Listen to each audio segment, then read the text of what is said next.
After years of waiting for Blue Protocol Global, it's finally here. Well, kind of. In the West, we got Blue Protocol Star Resonance, and after 15 hours in, here are my honest first impressions. I've been playing non-stop since launch, and I want to give you a clear look at what's good, what needs work, and whether you should jump in right now. If you want to see more BPSR content as I dive deeper into the beta, make sure to subscribe and like this video. It really helps me out. So, what is BPSR? Star Resonance is described as anime-styled fantasy MMORPG that expands upon the Blue Protocol universe with elements of ARPG and open world exploration. It is very important to mention that about 95% of the game is different from the original Blue Protocol that I'll refer in the video as OG Protocol. Starting from the story, the cast, ending on things like the combat, open world, or even music. The most shared thing that those games have in common is the graphical style, the accents, and of course the name. And this is a good thing. I've played Blue Protocol back in 2023 when it released in Japan, and to be honest, after being so hyped for the game, I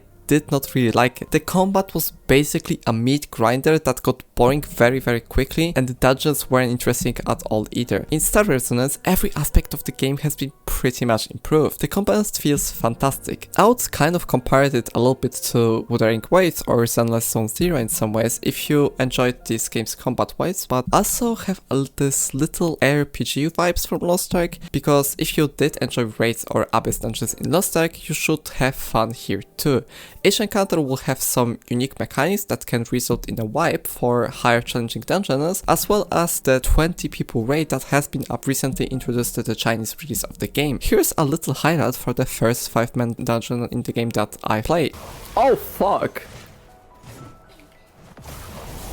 Okay, this is fun. Oh my god, I'm 9 HP! No! Oh shit. Okay, I'm kind of washed up. Fast food chain. Oh, Max Burger, yeah. Oh shit. Okay, elemental shields. This guy. I don't like FF14 meter. I'm so sorry. Oh my god. I might be dead! Yeah, those spots, my bad. I'm so bad! Okay. Elemental shield.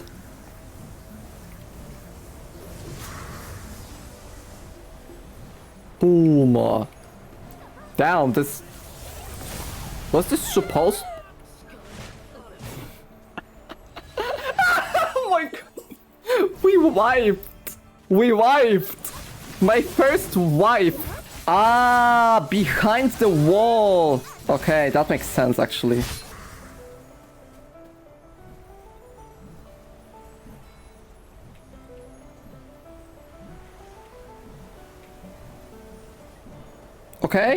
Okay, we did the mechanic.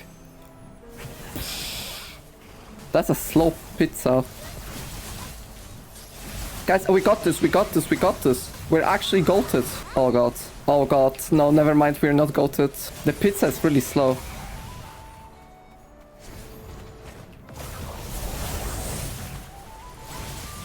So why did he walk into that? Unless that's my bad. Oh no. We only have one shield. No, there's two shields.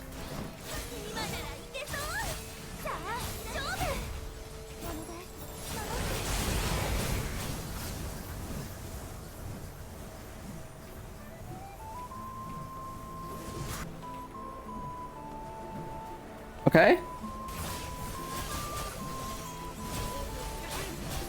Did we do it? Yeah, we did. Nice. I liked it. I really like this mechanic. Easy first time? Hey, that was the easy difficulty though.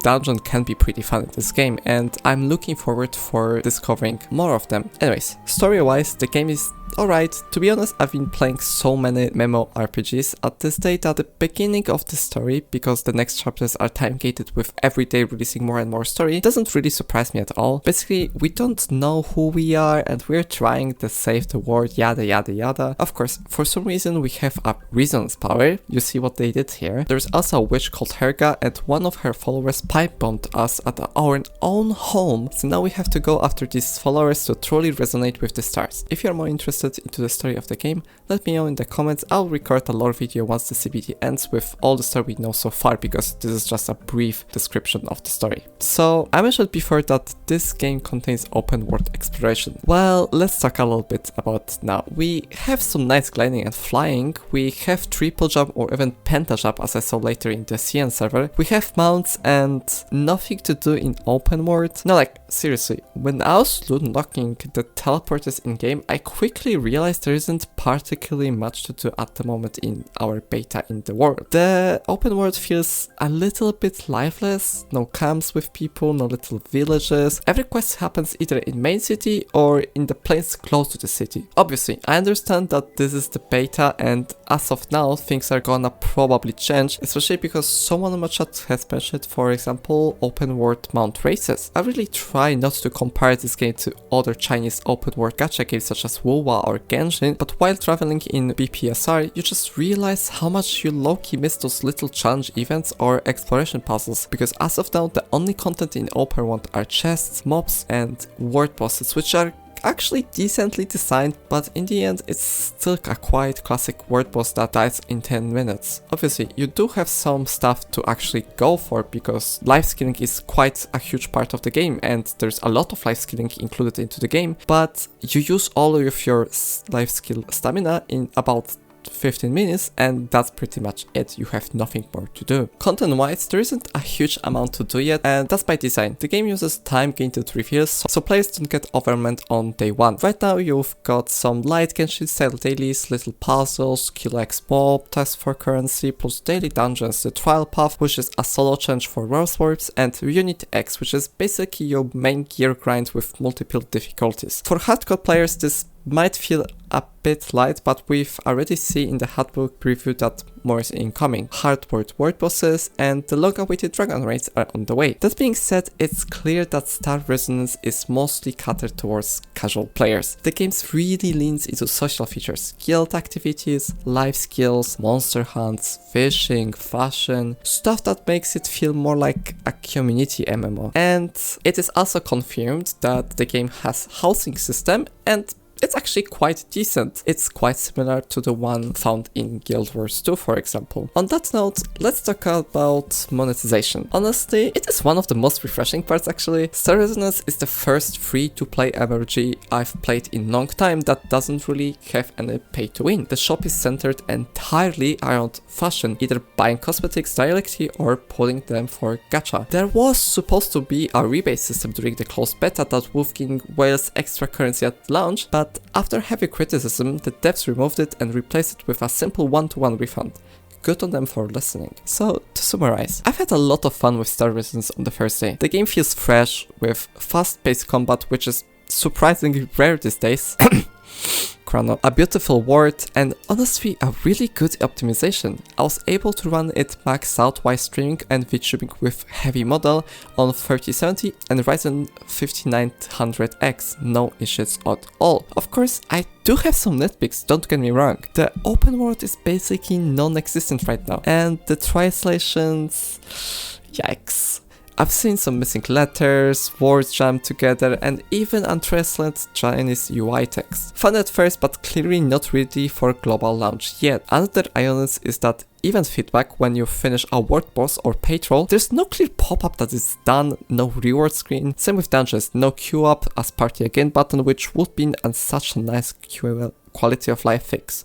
But despite all of that, this game has so much potential. The instance content reminds me of early Lost Ark raids, and I think it will only get more challenging over time. For me, this is the MMO I really wanted to back when I played tons of Genshin. A mix of social MMORPG fun, fashion endgame, and actual dungeons and raids. Most importantly, it doesn't feel predatory. There's no pay to win, updates are regular in China, and the publishers are listening when they mess up. Maybe I'm just a mega copium MMORPG fan, but I really see a potential here. I also really love that basically the whole endgame besides gearing up is to grind for more cosmetics. And hey, if it doesn't work out, we always have Ion 2, right? Or Riot MMO when I'm 30 years old.